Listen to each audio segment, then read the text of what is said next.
No, I've never suffered from writer's block. Well, not yet anyway. If anything, I have the opposite problem. I have too many ideas and there's not enough hours in the day to actually commit them to paper.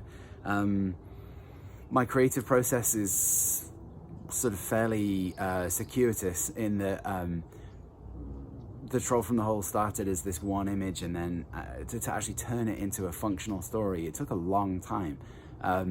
The idea for Troll from the Hole actually predates Through the Wall. That was the idea that I had first, and then I had to kind of like put it to one side because I didn't really know what to do with it. And then I went through the process of making Through the Wall, and I kind of, because that was my first book, I learned some of the things that worked and some of the things that didn't in terms of actually planning a book. So my process is relatively simple. I try to think of the premise of the story, and then I try to think of the end first, and then I try to create kind of the sort of connective pieces that are going to get you from the beginning of that premise to the end of that story. And then I actually think about kind of the physical material of the book and say, okay, how many spreads do I have? How many physical pages are there in the book?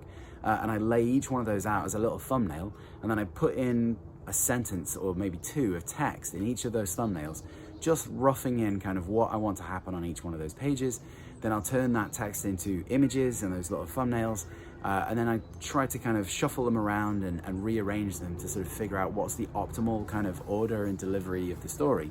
And when you see it laid out on this kind of like grid of thumbnails, does it even work?